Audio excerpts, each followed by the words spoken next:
सोचिए आप चुनाव के बाद सड़क पर चलते हैं और कूड़े में वोटिंग की पर्चियां पड़ी हो। दिल में एक सवाल उभरता है, क्या हमारी वोटिंग सुरक्षित है? नमस्कार दोस्तों, स्वागत है आपका योगी इन्फो में।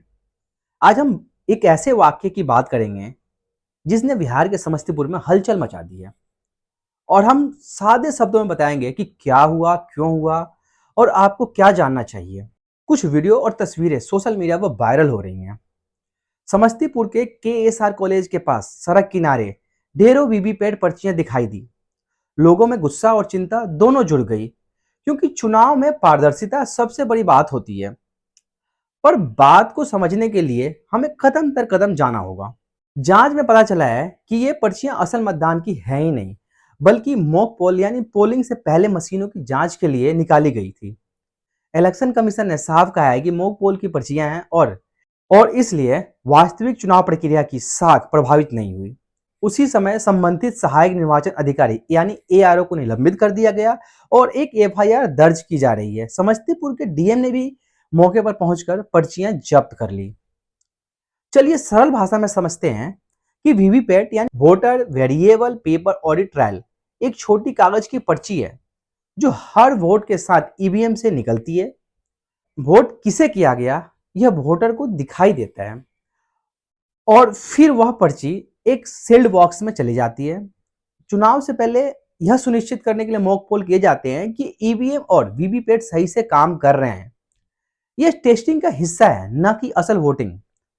वीवीपैट का इस्तेमाल भारत में 2013 से शुरू हुआ और 2019 के लोकसभा चुनाव में पूरे देश में लागू हो चुका था।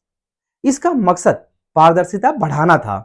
मतदान से पहले EVM और वीवीपैट की जांच की जाती है। मॉक पोल में कुछ पर्चियां प्रिंट होती हैं। इन पर्चियों को सुरक्षित तरीके से संग्रहित और निपटाना जरूरी होता है। समस्तीपुर में और यार्ड डिस्पेच सेंटर के पास सुरक्षा या प्रक्रिया में कोई चूक हुई जिसकी पुष्टि तो जांच से ही होगी। इसी वजह से संबंधित ARO को निलंबित कर दिया गया और FIR दर्ज की जा रही है। अधिकारियों ने भी पर्चियां जब्त कर ली है। लोग इसलिए आवाज उठा रहे हैं क्योंकि वीवीपैट की पर्चियां चुनाव की डिजिटल टू ह्यूमन कड़ी है। अगर वे गुम या खराब दिखें तो यह सवाल उठता है कि क्या EVM की गिनती सही हुई। विपक्षी पार्टियां जैसे RJD, कांग्रेस ने सवाल उठाए और जवाब मांगा कि किन आदेशों पर पर्चियां फेंकी गई और किसकी लापरवाही थी। ऐसे मामले में जल्द और पारदर्शी जवाब जरूरी होता है ताकि जनता का भरोसा बना रहे। वीवीपैट का प्रयोग भारत में 2013 से प्रारंभिक तौर पर शुरू हुआ था और 2019 में नेशन वाइड लागू हुआ। यह वोटर को अपनी पसंद देखने और रिकॉर्ड के लिए जरूरी होता है। सुप्रीम कोर्ट ने भी वीवीपैट की अहमियत को माना था। कुछ मामले में वीवीपैट से मिलान करने के निर्देश भी दिए। 2019-2024 के आदेशों में भी वेरिफिकेशन से जुड़ी दिशाएं दी गई। EC ने निर्देश दिया है कि DM मौके पर जाएं और जांच करें और दोषियों के खिलाफ कार्रवाई हो।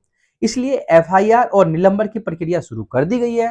जांच बताएगी कि लापरवाही थी या किसी और वजह से पर्चियां बाहर आई और किसी तरह से असल वोटिंग प्रभावित होती है तो और बड़े स्तर पर कार्रवाई की जाएगी। और अब तक EC का स्पष्ट बयान आ चुका है कि चुनाव की शुद्धता प्रभावित नहीं हुई है। हम सबका भरोसा हमारी लोकतांत्रिक प्रक्रिया पर है, सबसे बड़ी पूंजी है। इसलिए सवाल उठाना, जवाब मांगना और अधिकारियों से पारदर्शिता मांगना हमारा हक भी है और हमारी जिम्मेदारी भी। पर अफवाहों पर जल्दी भरोसा करने की बजाय तथ्यों पर टिके रहना जरूरी होता है। जैसे कि EC ने स्पष्ट किया, अगर आप इस घटना पर चिंतित हैं तो पहले स्रोत चेक करें, सरकारी बयान पढ़ें और अपने मताधिकार का प्रयोग जरूर करें। नीचे कमेंट में बताएं कि क्या आपने कोई वायरल वीडियो देखा, और अगर आपको यह वीडियो उपयोग लगा हो तो वीडियो को लाइक करें, चैनल को सब्सक्राइब करें और वीडियो को शेयर जरूर करें ताकि हम सब सच्चाई के साथ रहकर लोकतंत्र को मजबूत बना सकें। जय हिंद, धन्यवाद, नमस्कार।